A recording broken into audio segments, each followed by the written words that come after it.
இங்கு கூடியிருக்கிறோம். ஒரு மகா பெரிய அசலான ஒரு தமிழ் கலைஞனை 2-3 நாட்களுக்கு முன்னால் தமிழ் சமூகம் இழந்திருக்கிறது. இன்றைக்கு முகநூலில் பல ஊர்களில் பாரதிராஜாவுக்கான அஞ்சலி கூட்டங்கள், நினைவேந்தல்கள் என்று பல்வேறு பெயர்களில் நடக்கின்றன. ஒரு கலைஞன் தன்னுடைய குடும்பத்தில் எவ்வளவு நெருக்கமாக இருந்தான், தன்னுடைய குடும்பத்தை எப்படி நேசித்தான் என்பதையெல்லாம் தாண்டி அவன் கலைக்கு என்ன செய்திருக்கிறான், சமூகத்திற்கு எவ்வளவு தூரம் உண்மையா இருந்திருக்கிறான் என்பதை மட்டும்தான் ஒரு சமூகம் எப்பொழுதும் நினைவு கூறும். அதற்கு மிகச்சிறந்த உதாரணம் எனக்கு தெரிந்த பாரதிராஜா. அவருக்கு குடும்பத்தோடு நிறைய முரண்பாடுகள் இருந்தன. அவரால் அப்படி ஒரு குடும்பத்தின் ஒரு மனிதனாக மட்டுமே இருக்க முடியவில்லை. அந்த மீறல்கள் அவர் வாழ்நாள் முழுக்க இருந்து கொண்டே இருந்தது. அந்த மீறல்களுக்காக அவர் பலவற்றை இழந்திருக்கலாம், ஆனால் பெற்றது என்பதுதான் மிக மிக அதிகமாக பெற்றார். நான் பேசுகிற போது அவரை நினைவு கூறி நான் ஒரே ஒரு விஷயத்தை மட்டும் சொல்லி அவருடைய இந்த புகைப்படத்தை திறந்து நாம் அஞ்சலி செலுத்துவதற்கான ஒரு நேரத்தை, ஒரு தருணத்தை நான் உங்களுக்கு உருவாக்கி கொடுக்க வேண்டும் என்று விரும்புகிறேன்.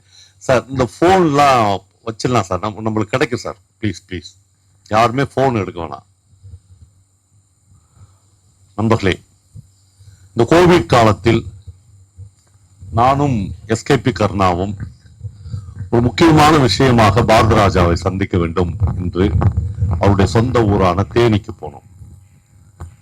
தேனியில் வழக்கம் போல எல்லா ஹோட்டல்களும் மூடி இருந்தன.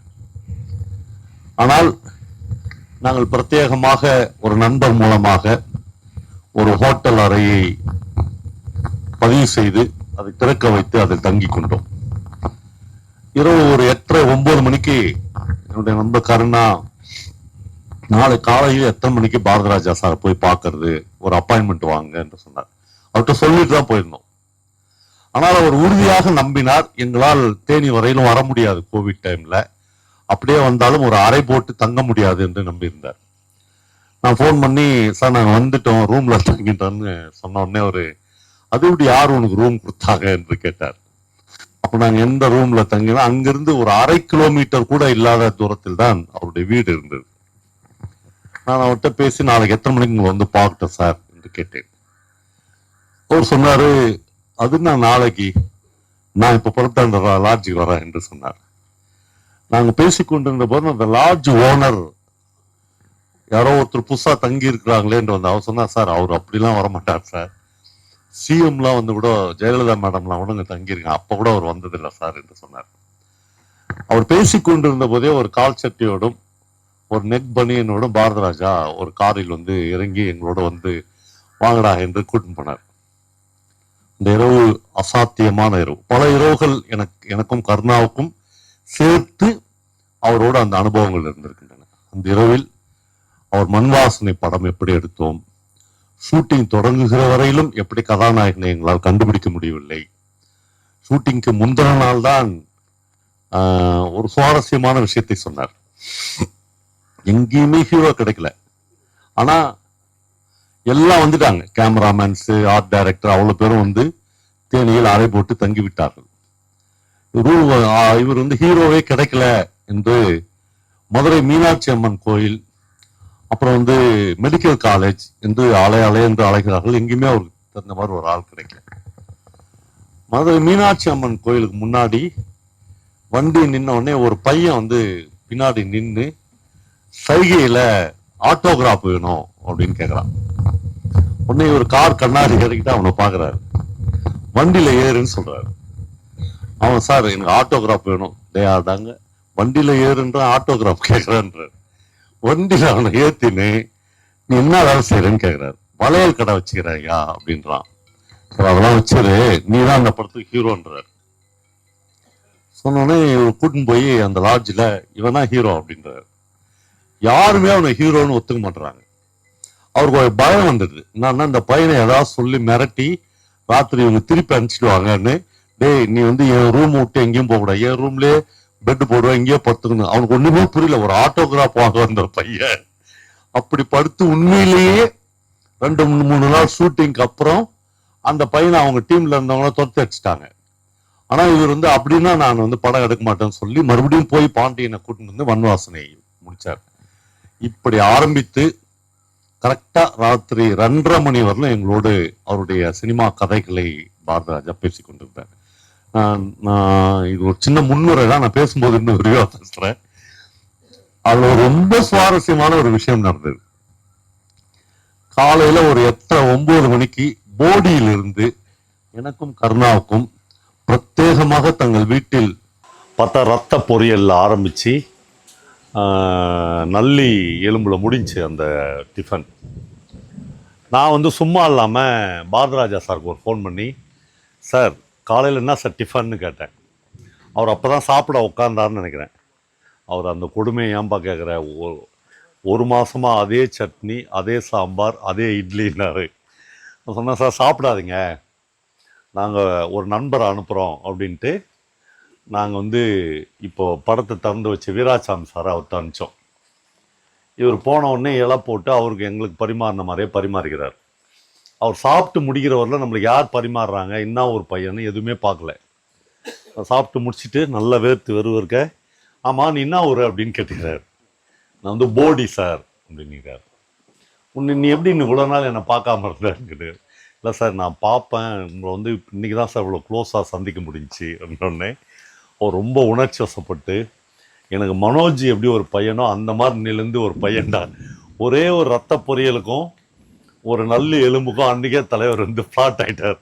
நீ எப்போ வந்தாலும் என்னை வந்து பார்க்கலாம், எங்கள் வீட்டுக்கு வரலாம், நீ யாருடைய அனுமதியும் கேட்க வேணாம், எல்லாம் சொல்லிட்டார். ரொம்ப டாப் மோஸ்ட் விஷயம் ஒன்று இருக்குது.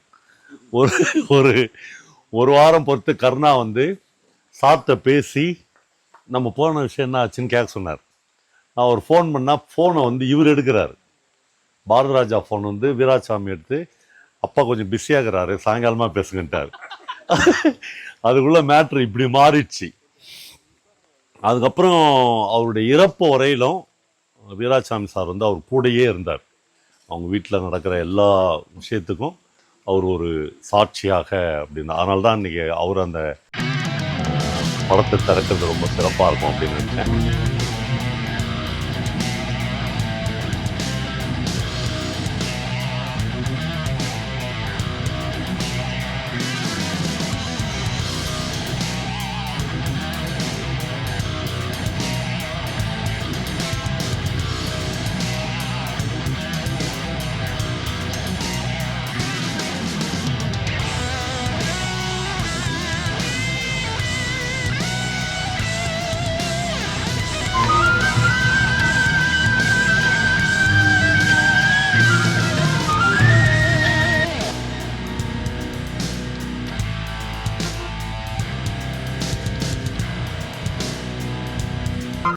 ஒரு நாள் மதியான சாப்பாட்டின் போது ஒரு புத்தகத்தை படித்துக்கொண்டே சாப்பிட்றேன். பார்த்தா எண்ணுயிர் தோழன் என்கிற பாரதிராஜாவின் ஒரு தோல்வி அடைந்த படத்தை பற்றி நான் இந்தியாவின் மிக முக்கியமான சினிமா விமர்சகர் என்று மதிக்கிற வெங்கடேஷ் சக்கரவர்த்தி ஒரு நீண்ட கட்டுரை எழுதியிருந்தார். நான் அந்த கட்டுரையை படிச்சுட்டே சாப்பிட்டு முடிக்கிறதுக்குள்ளே எனக்கு பொறுமை இல்லாமல் நான் உடனே பாரதிராஜாவுக்கு ஃபோன் பண்ணி, சார் உங்கள் எண்ணுயிர் தோழன் படத்தை பற்றி வெங்கடேஷ் சக்கரவர்த்தி ஒரு கட்டுரை எழுதியிருக்கார் சார் அப்படின்னு கேட்டேன். அந்த படத்தை உயர்வாக எழுதுகிறானா தாழ்வாக எழுதுகிறானா அப்படின்னு கேட்டார். சார் ரொம்ப பிரமாதமான படம், இது ஏன் சக்ஸஸ் ஆகலைன்னு தெரியல. ஒரு தமிழ் சமூகத்தில் தமிழ்நாட்டினுடைய அரசியல் கட்சிகளில் சிக்கிக்கொண்ட ஒரு இளைஞன் எப்படியெல்லாம் சீரழிந்து போகிறான் என்பதுதான் அந்த படத்தினுடைய தீம். அதை ரொம்ப பிரமாதமாக பாரதிராஜா கையாண்டு இருக்கிறார். ஆனால் பல விஷயங்களை தமிழ் சமூகம் தவற விடுவது மாதிரி இந்த படத்தையும் தவற விட்டதுன்னு எழுதுகிறார் சார். ஒரு இன்டர்நெட்டுமா சொன்னாரே, என்னைக்காவது ஒரு நாள் எவனாவது ஒருத்தன் இந்த படத்தை புரிஞ்சுக்கின்னு இப்படி எழுதுவான்னு எனக்கு தெரியும்டா, பணம் போனால் மயிராச்சு அப்படின்னாரு. எனக்கு பயங்கர சந்தோஷமாக இருந்துச்சு. அந்த மாதிரி பல சந்தர்ப்பங்களில் அப்புறம் பொம்மலாட்டம்னு நானும் சைலஜாவும் போய் ஒரு படம் பார்த்தோம். படம் பார்த்துட்டு வெளியே வர்றது கூட எங்களுக்கு பொறுமை இல்லை. ஏன்னா நானே படேகரை வந்து பாரதிராஜா வந்து அப்படியே செதுக்கி இருப்பார். படமே வேற லெவல் படம், ஆர்ட்டினுடைய உச்சம் அப்படின்னு எனக்கு தோணுச்சு. அந்த படம் முடிச்சுட்டு நான் வீட்டுக்குள்ளே நுழையிறதுக்கு முன்னாடி வாசல்லையே நின்று முதல்ல வந்து பாலுமகேந்திரா ஃபோன் பண்ணி, சார் பொம்மலாட்டம்னு ஒரு படம் பார்த்தேன், பாரதி தானே அப்படின்னு கேட்டார். அவர் படம் பார்க்கல. ஆமாம் சார்ண்ணே, நான் பார்க்கலையே பவானார். நான் அங்கே நின்னே அவருக்கு படத்தை பற்றி கிட்டத்தட்ட ஸ்க்ரீன்லேயே நான் ஒரு படம் ஓட்டி காமிச்சிட்டு வீட்டுக்குள்ளே போய் சாயங்காலம் ஒரு 6 மணிக்குள்ளே மறுபடியும் பாரதிராஜாவுக்கு ஃபோன் பண்ணுறேன். ஃபோன் பண்ணால் அதுக்குள்ளே பாலுமகேந்திரா வந்து பாரதிராஜா ஆஃபீஸ் போயிட்டு நான் படம் பார்க்கல பாரதி, ஆனால் என் பொண்ணு என் மாப்பிள்ளையும் படம் பார்த்துட்டாங்க, அவங்க வந்து இந்த மாதிரி சொன்னாங்கன்னு சொன்னோடனே 2 பேருமே உணர்ச்சி பெருக்கான ஆட்கள். பாலுமகேந்திரா கூட கொஞ்சம் கம்மி, பாரதிராஜா இன்னும் உச்சம். என்ன பண்ணுறதுன்னு தெரியாமல் அவருடைய ஆஃபீஸில் வந்து பெரிய பொம்மலாட்டம் ஸ்டில் இருந்தது. அந்த ஸ்டில்ல போய் அப்படியே கீழ்ச்சி என் அன்பு நண்பன் பாலுவிற்கு அதே பிரியங்களுடன் பாரதிராஜா அப்படின்னு எழுதி அதை சுருட்டி இவர்கிட்ட கொடுக்குறாரு. பாலுமகேந்திரா வெளியே வந்து மறுபடியும் என்னை கூப்பிட்டு, பவா இந்த பாரதி வந்து அப்படியே உணர்ச்சி குவியலே, நீ சொன்ன உடனே எனக்கு ஒன்றுமே புரியல, நான் நேராக போயிட்டேன். போன பிறகு பார்த்தா அவன் ஸ்டில்ல கிழிச்சு அன்புடன் பாரதி அப்படின்னு எழுதி கொடுத்தான், இதை விட எனக்கு உலகத்தில் என்ன வேணும் அப்படிலாம் கேட்டார். நிறைய அனுபவம். ஒரு தடவை நானும் கர்ணாவும் சென்னைக்கு போகும்போது, செங்கல்பட்டுக்கிட்ட போகும்போது கர்ணா வந்து அவங்க காலேஜ் கல்ச்சுரல்ஸ்க்கு அவர் வேணும் அப்படின்னு கேட்குறாரு. எப்பயுமே கர்ணா வந்து இந்த மாதிரி சந்தர்ப்பத்தில் என்ன மாட்டி விட்டுருவார், அவர் டைரெக்டாக பேச மாட்டார். நான் நான் ஜனாதிபதிக்கெலாம் கூட ஃபோன் அடிச்சிருவேன், எப்பேற்பட்டவங்க வரும், என்ன எஸ்ஆர் நோ தானே என்ன கிடக்குது அப்படின்னு நான் டக்குன்னு ஒரு ஃபோன் அடிச்சு, சார் கர்ணா காலேஜில் வந்து ஒரு கல்ச்சுரல் ப்ரோக்ராம் நடக்குது சார், இந்த மாதம் 22ஆம் தேதி நீங்கள் வரணும் சார்ன்றேன். வரமாட்டேன் அப்படின்ட்டார். ஆனால் எனக்கு தோணுச்சு இந்த வரமாட்டேன் அப்படின்றது வந்து ஸ்ட்ராங்காக இல்லை, ஏதோ அது ஒரு பொய் கோவத்தை பார்த்து தெரிஞ்சு நான் ஒன்று, ஏன் சார் வரமாட்டீங்க அப்படின்னு.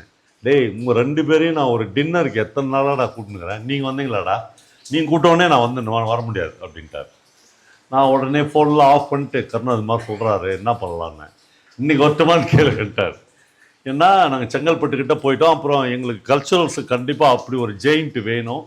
மறுபடியும் நான் ஃபோன் பண்ணி, சார் இன்றைக்கி வந்துட்டு வாங்க, நீங்கள் இங்கே வந்தீங்கன்னா நான் அங்கே வரேன்ட்டார். அப்புறம் நானும் கர்ணாவும் நீலாங்கரைக்கு அவர் வீட்டுக்கு போகிறோம். அதான் ஃபஸ்ட்டு டைம் நாங்கள் 2 பேரும் அந்த வீட்டுக்கு போகிறது. பக்கத்து வீட்டு தான் இப்போ சிஎம்மாக இருக்கிற விஜய் வீடு, ஒரே காம்பவுண்ட் தான் 2 நடுவில். பார்த்தா ஒரு கால் செட்டை போட்டுன்னு ஒரு டிஷர்ட் போட்டுன்னு வெளியே நிற்கிறார். நாங்கள் ஒன்று ரொம்ப ஆச்சரியமாக இருந்துச்சு. அப்புறம் எங்களை கூட்டின்னு போய் முதல்ல அந்த வீட்டுக்கு என்ட்ரன்ஸ்லேயே ஒரு பெரிய நீச்சல் குளம் இருக்கும். லண்டன்லேருந்து அவரை பார்க்குறதுக்கு 2 கேமராமேன்ஸ் வந்திருந்தாங்க. அவங்களோட உட்கார வச்சு மனுஷன் வந்து வாழ்க்கையை வாழ்ந்து தீர்த்தாருங்க. பாண்டியன் அவருக்கு ஒரு குக் இருந்தார், நண்டு மட்டும்தான் சமைப்பார். அவர் மீன் சமைக்கிறதுக்கு வேற ஆள். அவ்வளோ ரசித்து வாழ்ந்தாலே. நைட்டுனா ஒரு முழு வாழ்க்கை சித்திரம் அவருடைய லைஃப் முழுக்க சொல்கிறார். நான் வந்து சின்ன சாமியாக இருந்தது, 260 ரூபா எடுத்துன்னு மெட்ராஸ்க்கு வந்தது. பவா தேனியிலேருந்து மெட்ராஸ்க்கு வர்றதுக்கு எவ்வளோ நேரம்டா ஆகும் அப்படின்னார். ஒரு 10 மணி நேரம் ஆகும் சார். 4 நாள் ஆச்சுடா இருக்குன்னார். ஏன் சார் லாரியாக பிடிச்சி ஏறி வந்தோம். அந்த முழு ஹிஸ்ட்ரியும் சொன்னார். அதாவது கர்ணா சொன்னார்ல, அதெல்லாம் எழுதுனா எங்களை இந்தியாவிலே வைக்க மாட்டாங்க உண்மையிலே அவ்வளவு சென்சார் பண்ண வேண்டிய கதைகள்லாம் சொல்கிறார். நைட்டு கரெக்டாக 2:30 மணிக்கு வந்து எங்கள் 2 பேரையும் காரில் உட்கார வச்சுட்டு கார் கதவை மூடுறார். அதெல்லாம் உலகத்திலே யாருக்குமே கிடைக்காது மிகப்பெரிய வாய்ப்பு தான். இன்னொன்னே நான் சொன்னேன், சார் நீங்கள் சொன்ன எதையுமே நான் எழுத மாட்டேன் சார்னு. அடப்பாவி இதெல்லாம் எழுதணும் தாண்டா உன்னை வர சொன்னேன் அப்படின்னார். அதாவது அவருக்கு வந்து எந்த ஒளிவு மறைவுமே இல்லை. லைஃப்பில் அவர் வந்து தன்னுடைய ஞான குருக்களில் ஒருத்தராக நினச்சவர் வந்து ஜெயகாந்தன். அன்னைக்கு பேசும்போது பல இடங்கள்ல அவர் உங்க ஜெயகாந்தன் எங்களை பார்த்து சொல்லினே இருந்தார். உங்க ஜெயகாந்தன் எப்படி எல்லாத்தையும் ஓப்பனா வச்சுப்பானோ அப்படிதான்டா நானும் அப்படின்னாரு. எல்லாத்தையுமே ரொம்ப சமீபத்தில் ஒரு வீடியோ பார்த்தேன். இப்போ அது பெரிய வைரலெல்லாம் ஆச்சு. தேனிக்கு போய்கிறாரு. ஒரு ஒரு பொண்ணு வந்து பூ வாங்கிட்டு இருந்தது. ஒரு பொண்ணு இல்லை, ஒரு பெரிய பொம்பளை. அந்த பின்பகுதியை பார்த்துட்டே இவர் வந்து இவ்வளோதாண்டா நான் ஸ்கூல் சமயத்தில் லவ் பண்ணேன், இப்போ வந்து என் காருக்கிட்ட நின்று உங்கள் கூட வந்துடுறேன்னா கூட நான் அப்படியே கூட்டின்னு போயிடுவேன்னுங்கிறார். இதை ஓப்பனாக ஒரு இவ்வளோ கோடி பேர் நம்மளை பார்க்குறாங்க அப்படின்ற இடத்துல ஒரு மிகப்பெரிய ஆர்டிஸ்டால தான் சொல்ல முடியும். நீங்கள் நிறைய பூட்டுக்களை உள்ளே போட்டு வச்சுக்கிற ஒருத்தனால இதெல்லாம் ஓப்பன் பண்ணாதே செத்துருவான். ஆனால் அவர் ஒவ்வொரு கட்டத்துலேயும் ரொம்ப ஓப்பனாக இருந்திருக்கு. அது ரொம்ப ரொம்ப முக்கியமான ஒரு தருணமாக எனக்கு தெரிகிறது. அப்புறம் நானும் கருணாவும் தான் இப்படி பர்சனல் விஷயங்களை பேசினுக்கிறோம். மல்லூரி வந்து கிட்டத்தட்ட எங்களை விடவும் ஒரு 20-30 மடங்காச்சும் அவர் கூடயே டிராவல் பண்ணவர். நான் முதல் முறையாக இங்கே தான் வந்து மல்லூரியோட தான் அவர் வந்தார். அப்புறம் இந்த கருணா சொன்ன அந்த படைப்பாளிகள் சங்கம்லாம் அவர் ஆரம்பித்து அவருடைய பர்த்டே அங்கே தான் கொண்டாடினோம். கருணாவுடைய ரைஸ் மில்லையே நாங்கள் வந்து ஒரு பெரிய ரெஸ்டாரண்ட்டாக மாற்றி அதுக்குள்ளே ஒரு பெரிய விருந்து கொடுத்து அந்த ரெஸ்டாரண்ட்டில் மாதிரி ஒரு பெரிய விருந்தெல்லாம் கொடுத்தோம். அப்போ தான் அந்த நெய்வானத்துக்கு போனோம். கருணா ஒரு ஏரியா சொன்னார், எனக்கு இன்னொரு ஏரியா ஞாபகம் இருக்குது. அவர் அந்த கோணலூர் தாண்டி போக போக போக பயங்கர பரவசமாயிட்டார். ஆகிட்டு அந்த நெய்வானத்தை திரும்புறதுக்கு முன்னாடி இறங்கிட்டார். கார்லேருந்து இறங்கி ஒத்த என்னடா இது, இப்படி ஒரு அட்மாஸ்பியர் இருக்குது, இது தெரியாத நான் மைசூருக்குலாம் முதல் மரியாதை எடுக்க போனேன், இங்கே எடுத்துருக்கலாமே அப்படின்னாரு. கொஞ்சம் தூரம் நடந்துலாம் பார்த்தார். இப்படி குன்றுகளும் மலைகளும் இப்படி ஒரு லேண்ட்ஸ்கேப் தமிழ்நாட்டில் நான் வேறு எங்கேயுமே பார்த்ததில்லை. இந்த ஏரியாவுக்கு நான் வந்ததில்லை. வந்திருந்தா நான் வந்து மைசூர் கரெக்டாக கருணாதை பாயிண்ட் அவுட் பண்ணார். அவர் மைண்டு ஃபுல்லாக மைசூர் தாங்க. மைசூர் மைசூர் மைசூர் தான் அவருக்கு இருந்துச்சு. அப்புறம் இன்னும் ஒரு சின்ன இன்சிடென்ட்டு, நாங்கள் வீராசாமி சார் அவருக்கு போய் டிஃபன் கொடுத்த சொன்னல, அவருடைய லைஃப் ஸ்டைல் வந்து கடைசி காலங்களில் எப்படி இருந்துச்சுன்னா, நமக்குலாம் இருக்கார், நம்மளாம் சுட்டு போட்டால் கூட அப்படிலாம் இருக்கவே முடியாது. அப்படி ஒரு லைஃப் ஸ்டைல் வச்சுருந்தார். என்னென்னா காலையில் 8:30-9 மணிக்குள்ளே டிஃபன் சாப்பிட்டு முடிச்சுடுவார். டிஃபன் சாப்பிட்டு முடிச்சுட்டு 10 மணிக்குள்ளே அவருக்கு ஒரு சொந்தமான அவர் வீட்டிலே ஒரு ஹோம் தேட்டர் இருக்கும். ஒரு 20-25 பேர் படம் பார்க்கலாம். அந்த தேட்டருக்கு போய் உட்காந்துருவார். என்னையும் கருணாவையும் ஒரு நாள் பக்கத்தில் உட்கார வச்சுட்டு படம் பார்க்க ஆரம்பித்தார். படம் பார்க்க ஆரம்பித்தா 10-10:30 மணிக்கெல்லாமே அவருக்கு ட்ரிங்க்ஸு வருது. அப்புறம் 10:30 மணிக்கு ஆரம்பித்து 1 மணி வரலும் விதவிதமான நான் வெஜிடேரியன் மீன், நண்டு, இறான்னு வந்துனே இருக்குது. அவர் ட்ரிங்க்ஸ் சாப்பிட்டுனே என்ன பண்ணுறாரு, இதை நிறுத்து அப்படின்றாரு. இந்த சீனில் தான் நான் ராதா ஒரு அறை விட்டேன் அப்படின்றாரு. அதாவது அவருடைய ஆக்ட்ரஸை, அவருடைய ஆக்டரில் தான் எப்படி பயன்படுத்தினேன், என்னென்னலாம் பிரச்சனை நடந்துச்சு, அப்போது எப்படிலாம் நான் அதை மீண்டு வந்தேன். ஒரு மகா கலைஞனுக்கு தான் இது வாய்க்கும். ஏன்னா நீங்கள் 70 தாண்டிட்டிங்கனாவே திண்ணையில் உட்கார வச்சுருவாங்களே, உட்கார வச்சுட்டு லொக்குன்னு இரும்பிக்கினேன் அந்த கிழவனுக்கு என்ன வேணும் அப்படின்னு அந்த மாதிரி இடத்த அவர் யாருக்குமே கொடுக்கவே இல்லை. நான் வந்து எனக்கு தெரிஞ்சு லிட்ரேச்சரில் சுந்தரராம சாமி அந்த சாகிறதுக்கு முந்தின நாள் வரலும் ஒரு கலைஞனாக இருந்து சித்தவன். பாரதராஜாவுக்கு உடல் ஒத்துழைக்கல இந்த கடைசி 2 வருஷம். அப்படி இருந்திருந்தால் கடைசி நிமிஷம் வரலும் அவர் வந்து இப்படி ஒரு வீரியமிக்க கலைஞனாகத்தான் இருந்திருப்பார். எனக்கு வந்து நான் என்னை விட்டீங்கன்னா நைட்டு 11 மணி வரலும் இப்படி ஒரு 100கணக்கான நினைவுகளை அவரை பற்றி பேச முடியும். அவர் வந்து அந்த கொடி வீரனும் அன்னக்கொடியும் கொடி வீரனும் ஒரு படம் எடுத்தார். நானும் கருணாவும் ஒரு நாள் முன்னாடியே போயிட்டேன். எங்களை கூப்பிட்டாருன்னு நாங்கள் போனோம். போன உடனே என்னை பார்த்த உடனே சைலஜா எங்க அப்படின்னு கேட்டார். சார் அவங்களாம் அதெல்லாம் முடியாது, எனக்கு அதெல்லாம் தெரியவே தெரியாது. காலையில் என் பூஜை நடக்கும்போது உன் பிள்ளைங்களும் சைலஜாவும் இருக்கணும்னு சொல்லிட்டார். அப்புறம் நைட்டோட நைட்டாக கர்நாட்டை சொல்லி அவங்க காலேஜில் சொல்லி ஒரு கார் அரேஞ்ச் பண்ணி காலைல 8 மணிக்குள்ளே அவங்க பூஜைக்கெலாம் வந்துட்டாங்க. அந்த மாதிரியான ஒரு ஃபேமிலி ரீதியான உணவுள்ள கடைசியாக ஒரே ஒரு விஷயம் மட்டும் சொல்லி முடிச்சிடுறேன். ஒரு தீபத்தன்னைக்கு எனக்கு ஃபோன் பண்ணுறாரு, பாவா அவங்க ஊர் தீபம் ரொம்ப ஃபேமஸ்ன்னு சொன்னாங்களா, அதை நான் பார்த்ததே இல்லை அப்படின்னு. அப்படியா சார், நீங்கள் வரீங்களா? நீங்கள் நான் அதுக்காக வரல, நீ வந்து உன்னோட எல்லா நாளும் கார்த்திகைன்னு ஒரு புக்கில் என்னை பற்றி ஒரு கட்டுரை எழுதிக்கிற, எதேச்சா இன்றைக்கி யாரோ என்னுடைய அசிஸ்டன்ட் கொடுத்தாங்கன்னு அந்த கட்டுரையை படித்தேன். உன்னை பார்க்கணும்னு தோணுது, அதை விட முக்கியம் அந்த கட்டுரையை நீ வாசித்து நான் கேட்கணுண்டா அப்படின்னாரு. அவருக்கு எப்பவுமே லிசனிங் கெப்பாசிட்டி உண்டு, அது ரொம்ப முக்கியம். பாலுமகேந்திராவுக்கும் உண்டு, பாரதிராஜாவுக்கும் உண்டு. யார் கேட்கிற காதுகளோடு இருக்கிறார்களோ அவர்கள் மகத்தான கலைஞர்களாக இருப்பார்கள்.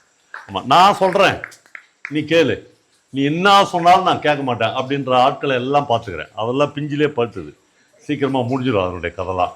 அவர் வந்தார் தீபத்தன்னைக்கு, இதெல்லாம் மழையே கிடையாது, இது மாதிரி ஒரு 10 மடங்கு மழை.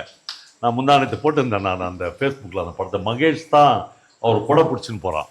அந்த மழையில் நனைஞ்சின்னு அவர், ரத்னகுமார், அந்த ஆர்ஆர் பிரியாணி எல்லாரும் வராங்க. வீட்டுக்குள்ளே வந்தால் மழையில் நனைஞ்சி மாடியில் போய் ஒரு கட்டில் போட்டு உட்காடுறோம். உட்காந்தோடனே நல்லா டிஷர்ட் போட்டுங்கிற, டிஷர்ட்லாம் நனைஞ்சிச்சு.